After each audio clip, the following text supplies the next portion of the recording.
geste de toi viendra mon secours.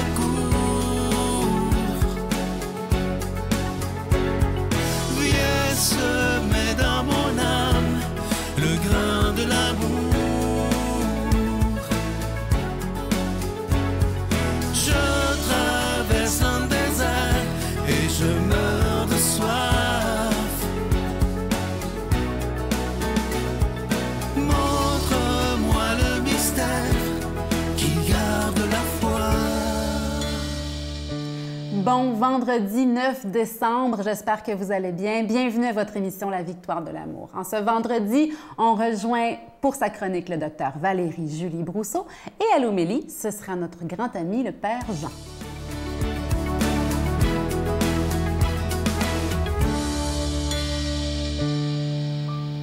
Bonjour, ici docteur Valérie-Julie Brousseau avec la chronique Nomade du désert. Les fêtes s'en viennent, on est en pleine préparation, on envoie des invitations. Certains d'entre nous sont tous crinqués, on a nos choses déjà toutes alignées. D'autres sont peut-être déprimés, ont l'impression qu'ils ont perdu des gens qui étaient chers à eux dans les dernières années. Ils sont pas comme les autres, etc. C'est pas les mêmes genres de parties. Le fait c'est qu'on a toujours l'impression qu'on est à côté de la traque. On a toujours l'impression qu'on n'est pas comme les autres. On a toujours l'impression que, mon Dieu, mais c'est donc bien difficile. On a une idée préconçue que nécessairement, les fêtes, ça doit se faire d'une certaine manière, that's it, that's all, puis que si on ne fait pas ça comme ça, bien, il y a quelque chose qui ne marche pas dans notre famille, il y a quelque chose qui ne marche pas dans notre histoire. Et le fait est qu'il y a plein de modèles. Puis qu'on a tendance à se blesser personnellement, puis des fois même à blesser les autres en voulant tout faire rentrer dans le modèle. Il y a des familles où ils savent qu'à chaque année, s'ils invitent tout le monde, ils vont se pogner. Puis à chaque année, ils se pognent, ça fait de la chicane, ça prend 2-3 mois à régler, puis ils répètent la même affaire. Mais pourquoi? Pour faire comme les autres. Non, mais vous ne pourriez pas essayer de... Peut-être qu'au lieu de faire un party, peut-être qu'il y aurait moyen de rencontrer certaines personnes, ou de faire 2 parties, ou de diviser les choses. Il y a des gens qui se sentent coupables à chaque Noël parce qu'ils sont seuls, parce qu'ils n'ont pas de quoi offrir aux autres, parce que... Oui, mais pourquoi pas changer de moule complètement? Pourquoi vous limitez à une idée, là, qui est l'idée de télé, que ça prend une grosse dinde, un gros jambon, puis une grosse bouteille de champagne pour le jour de l'an? Qu'est-ce qui vous ferait du bien à Noël? C'est entrer en relation. OK? Ça peut être avec n'importe qui. Un des plus beaux Noëls que j'ai eu, j'avais été à Noël aider au Oldbury Mission à Montréal, qui est un endroit où ils donnent à manger aux sans-abri. Ça a été un de mes plus beaux Noëls. J'ai servi des repas à des gens qui pleuraient quand je leur servais à manger. Okay? On est allé entre amis faire ça. Ça a été foudroyant. J'ai eu de mes plus beaux Noëls quand j'étais résidente, puis j'étais de garde, puis je faisais la tournée le 25 au matin pour souhaiter joyeux Noël à tous mes patients. Puis il y en avait la moitié de ces patients-là parce que j'étais à l'hôpital général juif qui n'était même pas chrétien. Et c'était un de mes plus beaux Noëls, de dire « Je suis là pour toi, mon frère, ma sœur, l'étranger que je ne connais pas. Je suis là pour les autres et j'ai la joie en moi que je vais amener aux autres. » C'est l'esprit de Noël qui amène les gens à se dépasser, mais à faire autre chose. Comment allez-vous choisir de vivre votre Noël cette année? S'il vous plaît, regardez les gaffes, peut-être, ou les problèmes que vous vivez à chaque année. Voyez pas comment les contourner pour les régler pour toujours, mais voyez comment vous pouvez en faire un plus. Puis essayez surtout de trouver un moyen que ce soit un Noël de rencontre et de relation. Bon Noël. Notre Père qui es aux cieux, que ton nom soit sanctifié, que ton règne vienne, que ta volonté soit faite sur la terre comme au ciel. Donne-nous aujourd'hui notre pain de ce jour. Pardonne-nous nos offenses, comme nous pardonnons aussi à ceux qui nous ont offensés. Et ne nous laisse pas entrer en tentation, mais délivre-nous du mal, car c'est à toi qu'appartiennent le règne, la puissance et la gloire pour les siècles des siècles. Amen. Je continuerai à croire, même si tout le monde perd espoir. Je continuerai à aimer, même si les autres parlent de haine. Je continuerai à construire, même si les autres détruisent. Je continuerai à parler de paix, même au milieu d'une guerre. Je dessinerai des sourires sur des visages en larmes et je tendrai les bras à ceux qui se sentent épuisés. Oui, je continuerai à croire. Je prends quelques instants pour solliciter votre aide pour le ministère de la Victoire de l'Amour. Je vous en parle depuis le Téléthon, ce magnifique cadeau du mois de décembre, l'étoile de Bethléem. C'est un bijou, évidemment. Il est en cristal. Vous le voyez à l'écran présentement. Ça vient avec la chaîne qui est en acier inoxydable, donc ça ne ternira pas. Et ce bijou, il est déjà béni. Également, vous pouvez toujours vous procurer ce magnifique ange de Noël. Vous le voyez à l'écran, il est absolument magnifique. Et comme je vous le disais les dernières semaines, il y aura toujours la médaille miraculeuse qui est disponible. Je vous donne l'adresse en vous disant que c'est avec un don de 25 $. Et si vous voulez 2 cadeaux avec un don de 40 $, la voici l'adresse, la Victoire de l'Amour, case postale 120, succursale Boucherville à Boucherville, le J4B 5E6. Je vous la redonne, la Victoire de l'Amour, case postale 120, succursale Boucherville à Boucherville, le J4B 5E6. Également par téléphone, par carte de crédit du lundi au vendredi de 8h30 à 16h30 dans le 514-523-4433, 523-4433 ou sans frais le 1-888-811-9291, 1-888-811-9291 et aussi sur notre site Internet. Vous savez que c'est une façon très sécuritaire, rapide et efficace de faire votre don, le www.lavictoiredelamour.org. Et je vous rappelle également que vous recevrez un reçu pour fin d'impôt. Alors, je vous rappelle le cadeau du mois qui est l'étoile de Bethléem qui est en cristal, qui vient avec la chaîne en acier inoxydable, donc ça ne ternira pas. Il y a aussi l'ange de Noël, la médaille miraculeuse et évidemment tous les livres que vous connaissez. Merci de tout cœur de ce que vous ferez pour la Victoire de l'Amour et merci de votre don spécial en cette période de Noël. Merci de tout cœur.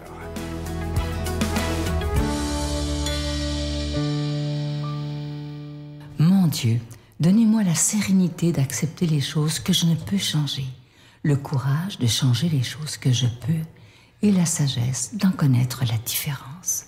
Amen.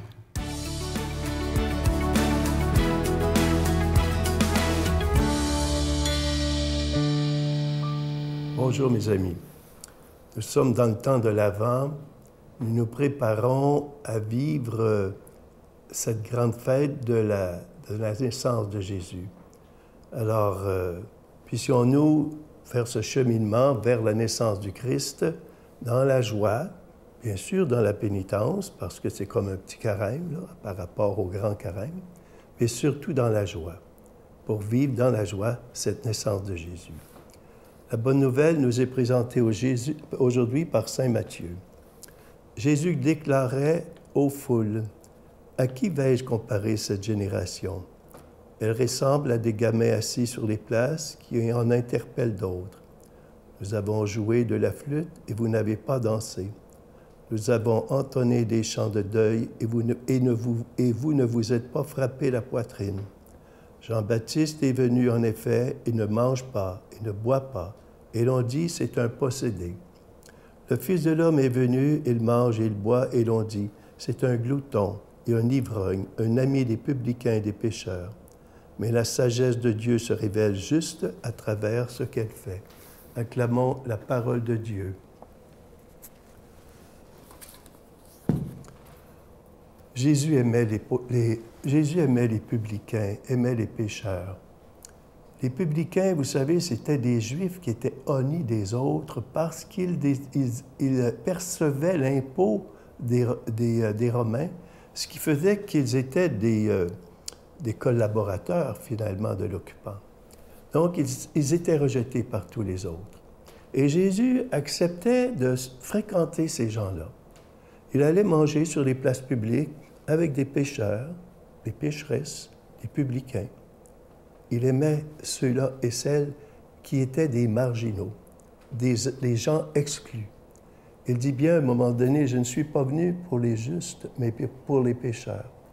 Je suis venu pour les malades et non pas pour les bien portants. » Et saint Isaac, le Syrien, disait, « Le Seigneur n'a-t-il pas partagé la table des publicains et des femmes de mauvaise vie et des indignes.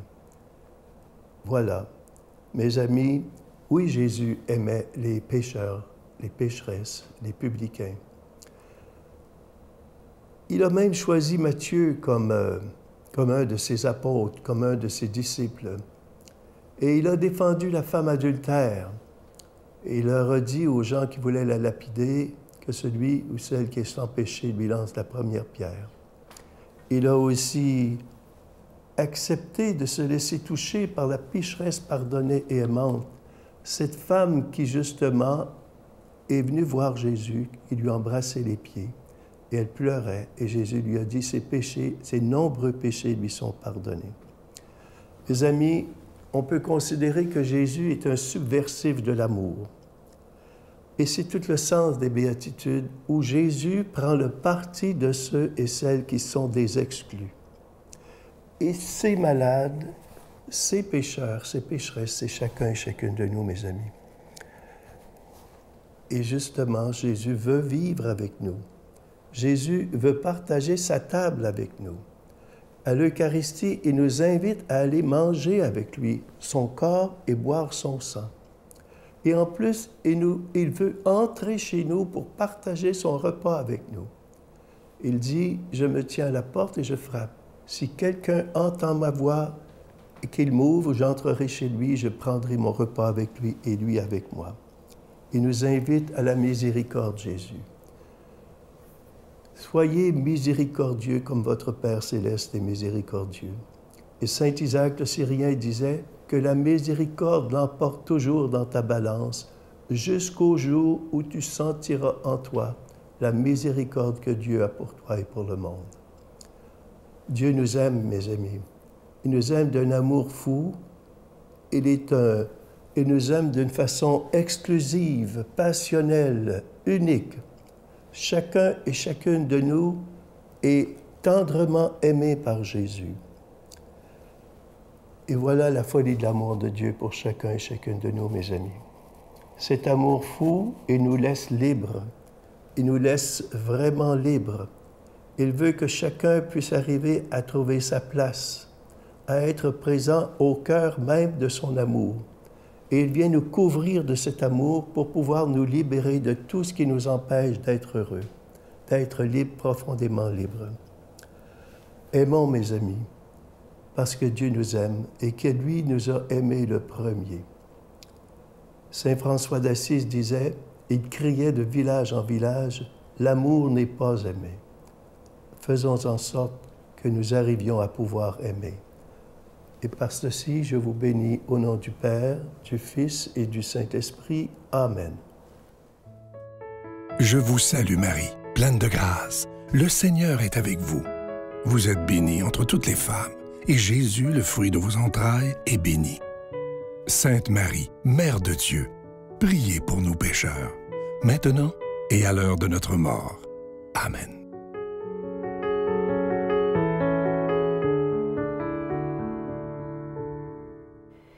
Le grand prophète Isaïe, dans l'Ancien Testament, a écrit de la part de Dieu, « Si seulement, c'est comme si Dieu nous disait, si seulement tu avais prêté attention à mes commandements, ta paix serait comme un fleuve. » Et moi, j'aime bien remplacer les « si » par « quand ». Quand tu prêtes attention à mes commandements, ta paix est comme un fleuve. Hein? Et c'est la venue de la paix, hein? Dieu qui s'incarne à Noël, c'est le prince de la paix, le roi de nos cœurs qui peut apporter la paix là où il y a du trouble. Portons attention à son commandement qui est l'amour. Aimons-nous les uns les autres et alors nous pourrons être dans la paix. On voit rarement des gens qui vont nous dire leur vraie vie. C'est toujours des... Tu sais, la vie ne se résume pas à ça. Oui, tu as des moments très joyeux dans ta vie, mais tu as des moments qui sont très durs aussi. Et la vraie vie est dans le moment présent. Glory, glory, hallelujah. Glory, glory,